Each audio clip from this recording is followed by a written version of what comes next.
This week on Your City Now, Denver celebrates MLK Day. Bike lanes get an upgrade, and pit bulls may get off the leash. These stories and more are just ahead on Your City Now.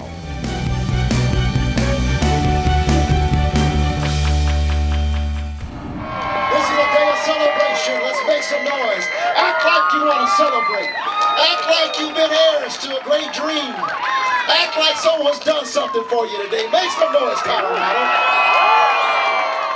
On January 20th, thousands gathered in City Park to celebrate the life and legacy of Dr. Martin Luther King Jr. I'm proud of him. I listen to his speeches and get inspired. And even though we have not overcome all of the racial injustices, we have come a long way.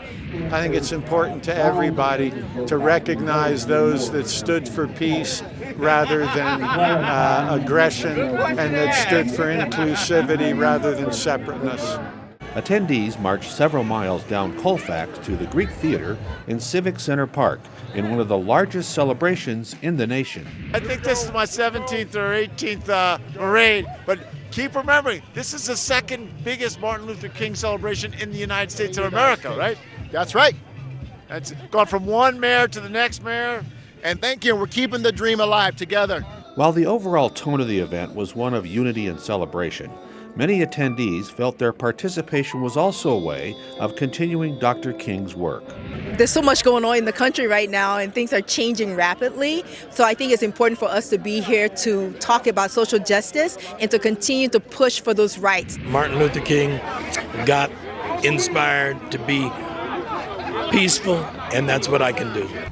In 1989, a pair of deaths led to a decision to ban 3 breeds of dogs, commonly known as pit bulls, from the city of Denver.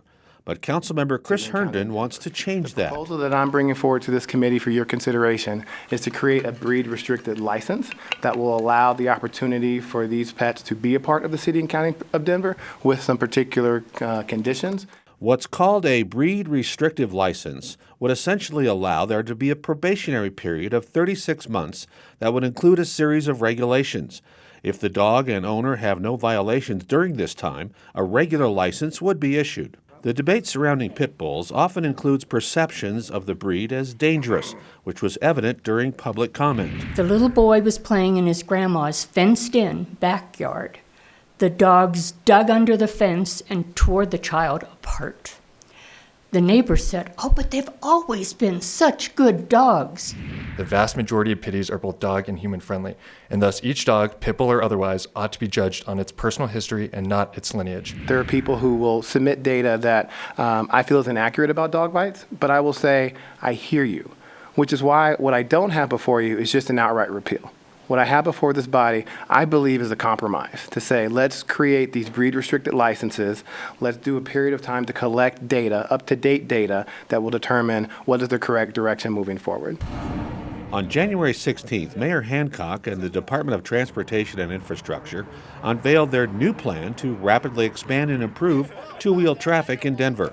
The plan promises 125 miles of new bike lanes by 2023. We're ushering in the bicycle revolution in Denver, Colorado. These are not just striped bike lanes. Majority of the bike lanes you're going to see are going to be high comfort bike facilities around the city. Help to set the stage for future large area bike network build outs and significantly increase the number of Denver households within a quarter mile to a high comfort bikeway. The announcement took place along a stretch of West 35th Avenue that is being transformed into a neighborhood bikeway. Behind me there's a median divider, which is something that allows the bike rider to go straight through, but it requires that the car turn right or left. And what that does is create a calmer street and a more bike-friendly street. At the end of the day, this is about creating more mobility options for folks.